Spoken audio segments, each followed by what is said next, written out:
Good morning. Welcome to National English Medium High School online channel.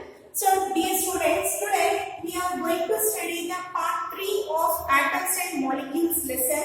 That is the method of writing the chemical formula. So, in the last session, we have studied about what is an atom, what is a molecule, what is an ion. So, in this session, we shall learn how to write the chemical formula. So, if you know how to write the chemical formula, it is dead easy to write the equation and to balance the equation. So, here the simplest compounds made up of two or more elements is known as the binary compounds. So, here I will write down the simple compounds made up of two or more elements are called binary compounds. So I will repeat once again. So the simple compounds made up of two or more elements are called as the binary compound. So in any compound, minimum two elements should be there. Then only we can call it as a compound. Otherwise, it is called as an element or a molecule. So before going deep into how to write the chemical formula, certain rules and regulations you should be knowing. So the first important rule is the valencies on the ions should be balanced. So in the last session also I told valency is nothing but the free electrons that are present on the outermost orbit of an atom is called as the valency. So while writing the chemical formula also the valency should be balanced. Unless and until the valency is not balanced, it will not give the complete sense or the meaning for the formula. So this is the first most important rule we have to keep it in our mind while writing the chemical formula. So that the valencies on the ions should be balanced. And the second most important rule is that while writing the any chemical formula, the first element preferably it should be the metal. And the second element it should be the non-metal. So in any of the formula, the first element what we are writing it should be the metallic component and the second element it should be the non-metallic component. So one good example I will give you sodium chloride. So no doubt sodium it is a metallic component, chlorine it is a non-metallic component, and then calcium oxide, then aluminium oxide, magnesium chloride. So in all these you can observe we are writing the sodium it is a metallic component, calcium, aluminium, magnesium, no doubt they are all the metallic components. Then chlorine, oxygen, chlorine they are the non-metallic components. So on this we have to write in the formula first the metallic component followed by the non-metallic component. So it should not be written as chlorine sodium, it will not give the sense. So here mainly because the metallic component always they are electropositive. Electropositive means they are having the tendency or the capability to donate the electron rather than accept the electron. On the other hand, the non-metallic components they are electronegative, that is they will accept the electron rather than donating the electron. So that's why while writing the formula, first the thing we have to keep it in our mind is we have to balance the valency that are present on the charged particle, that is the ion, and the second is while writing the formula, in that formula first it should be the metallic component followed by the non-metallic component. Now here we shall learn step by step how to write the formula. So while writing the formula here, two things you have to first write down, that is the here formula, which formula you want to write. For example, sodium chloride. Then you should write down the symbol. So what is the symbol of the components of that formula? Then you should write down the valency or valencies. So in this one, sodium, this is one the formula, that is the symbol, and the chlorine. And then you should write down the valence electron. So in order to write down the valence electron, we should know what is the atomic number. That is atomic number of sodium, it is 11. And chlorine, it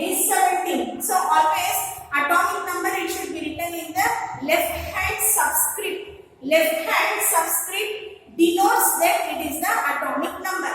After writing the atomic number, we have to write the electronic configuration. So 11 means here 1s2, 2s2, 2p6, 3s1.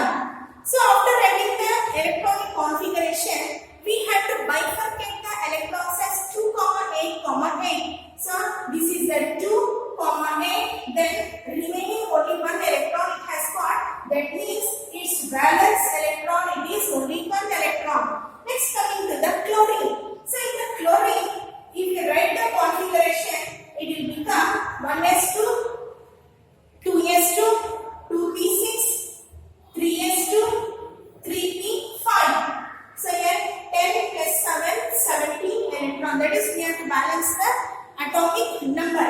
Then after bifurcating, we are getting the 7 as the valence electrons. Now here, in order to attain the octet configuration, chlorine requires 1 electron. So in order to attain octet means 8. It already has got 7 electron. Now it requires only one single electron. On the other hand, sodium, it has completed 2 shells, 2 and 8 electron respectively, and in the third shell, it has got only 1 electron. So in order to attain octet configuration, it requires 7 electron. So sodium requires 7 electron, but here chlorine requires only 1 electron. So you may wonder whether the chlorine will donate all the 7 electrons for the sodium, or sodium will donate 1 electron for the chlorine, so that both has to attain the octet configuration. Here what happens means, sodium, instead of chlorine donating 7 electron for the sodium, sodium will donate 1 single electron for the chlorine. This is mainly because it depends upon the ionization energy. Ionization energy means it is the energy required by the nucleus in order to remove the outermost valence electron. So more the electron, the nucleus or the atom has to spend more energy. Hence, chlorine, instead of spending more energy, it is better for the sodium to spend little energy to donate that 1 electron. Hence, suppose if you are having only 1 sweet, I am having 7 sweets. So one teacher will tell either you should have 8 sweets or I should have 8 sweets. So rather than I am giving 7 for you, it is very easy to take 1 from you. So that both will get satisfied. So that is the thing what it is occurring here also in the elements. So the sodium, it will donate 1 electron for the chlorine. So here we should write the valence electron or the valency. Now here the sodium valency, it is 1, and the chlorine also it requires 1 electron. So now next we have to cross over this one. So the chlorine here, sodium here. So then after crisscrossing, then we should write here the symbol Na. In the right hand subscript, we should write the integer 1, because here we have got 1. Then chlorine, then here also 1. So instead of writing Na1Cl1, it is simply written as NaCl, because nothing written means understood it is 1, and here also nothing written means it is understood that it is 1 molecule of sodium chloride. Now no doubt it has formed a compound, because 2 different elements or 2 different atoms, they have clubbed together to form 1 single compound. That's why in the formation of 1 molecule of sodium chloride, it requires one atom of sodium combined with 1 atom of chlorine. Hence here we can write Na plus Cl minus. That means sodium, by donating 1 electron, has gained the positive charge. On the other hand, chlorine, by accepting 1 electron, it has gained the negative charge. So this is how we should write the molecular formula. Now next example we shall take up.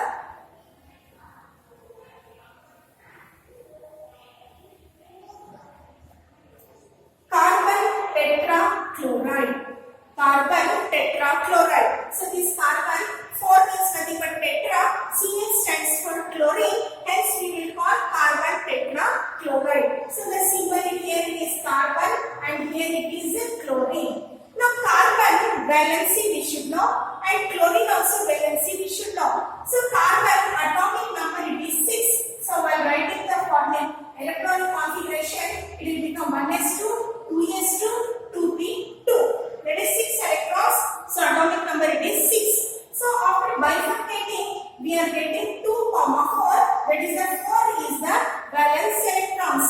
So here we have to write 4 as the valency or the valence electron. Then chlorine. So just now we had written 17. So here 1s2, 2s2, 2p6, 3s2, 3p5. That is 7 electron. So it requires 1 electron. Hence here you have to write here 1 electron. So carbon 4 valence electron it has got. Still it requires 4 more electron in order to attain octane configuration. 4 plus 4 8 electron, nothing but the octane configuration. So in order to attain octane configuration, carbon requires 4 electron, chlorine requires 1 electron. So carbon requires 4 electron, chlorine requires 1 electron. Now after crisscrossing, we are getting carbon here 1, then Cl4. So if the integer is 1, we can omit that one because nothing written outside is understood it is 1. So rather than writing C1Cl4, it is better to write CCl4. That's why we are writing carbon tetrachloride as CCl4. So I hope you have understood this one. So the next example, magnesium chloride. So MgCl2. We will not write MgCl or Mg2Cl as our wish. We can't write mainly because it depends on atomic number, how much electrons it has got, what is the valence electron and what is the valency. So magnesium it is 12. Atomic number it is 12. So by writing the configuration 1s2, 2s2, 2p6, 3s2.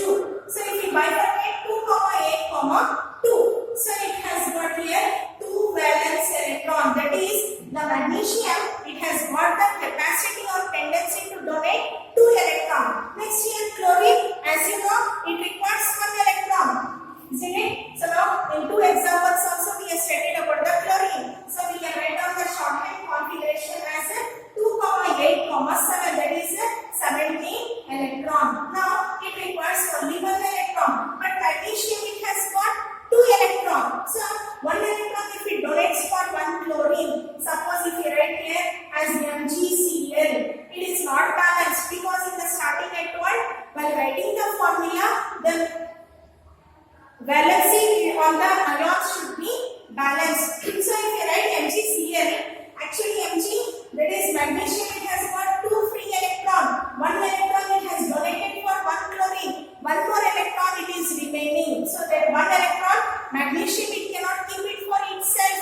That also it has to donate in order to attain octane configuration. Hence, the magnesium, that is 1 magnesium, it combines with the 2 chlorine. So here I will show you. So magnesium, it has got 2 electrons. So 2 electrons it can donate. So 1 electron it donates for 1 chlorine, another electron it donates for another chlorine. That is 1 magnesium, it reacts with the 2 atoms of chlorine to form MgCl2. So this is the main principle what we are using. Now while following the method of writing the chemical formula, magnesium symbol it is Mg and the chlorine symbol it is Cl. Here we should not write 2. Here we are writing only the symbol of the element. Then valency, magnesium it is 2, chlorine it is 1. That is it has to accept only 1 electron. After crisscrossing, now we can get Mg1 and Cl2. So rather than writing Mg1, Cl2, simply we can write MgCl2. So this is the method of writing the chemical formula. So one more example I will show you. Aluminium oxide. Aluminium oxide, that is Al2O3. So here aluminium atomic number it is 13. So 13, this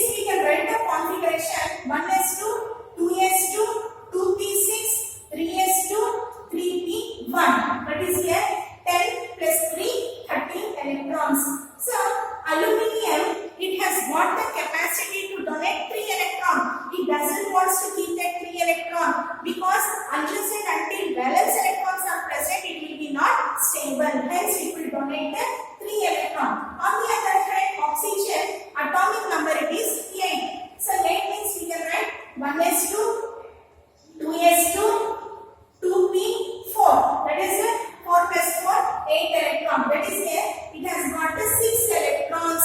So still it requires 2 more electron. So aluminum can donate 3 electron. Oxygen can accept 2 electrons. So here we can write symbol aluminium Al. Oxygen it is O. Aluminium it has got the valency 3 and the oxygen it requires 2 electrons. So while we will cross multiply or crisscross the elements or the atoms with the integer, we will get Al2O3. So this is the method of writing the formula for Al2O3, also called aluminium oxide. Now we have understood better how to write the chemical formula. So for this you should know the symbol, atomic number, writing the configuration, then finding out the valence electron, then you write down the valence electron, crisscross, you will get the formula. So this is the matching of writing the chemical formula. So another type of example I will show you. Calcium hydroxide.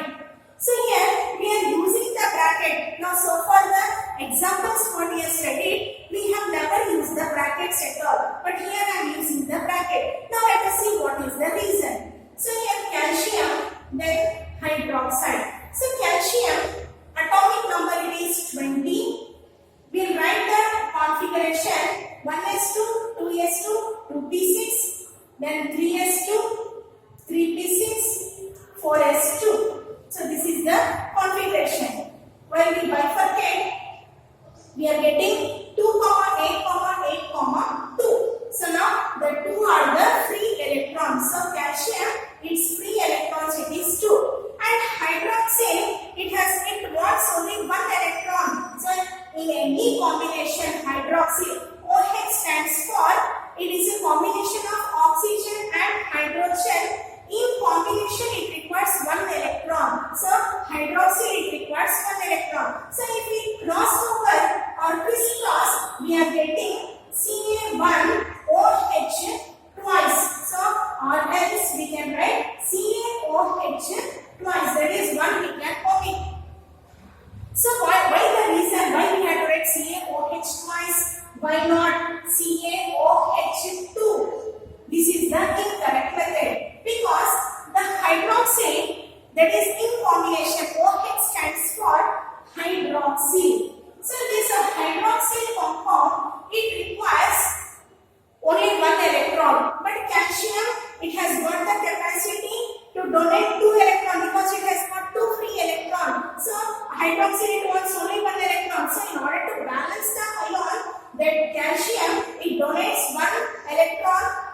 Calcium, it donates 1 electron for 1 hydroxy, another electron for another hydroxy. Hence, it will become 2 molecules of hydroxy. Hence, we have to write CaOH twice. So, we have to pronounce as calcium hydroxide or CaOH twice.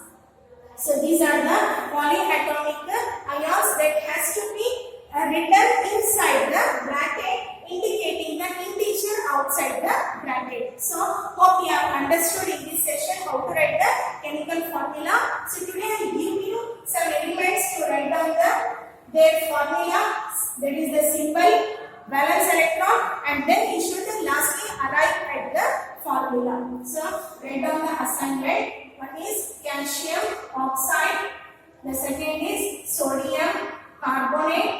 The third is ammonium sulfate. Then the fourth is hydrogen sulfide. So the 4 examples.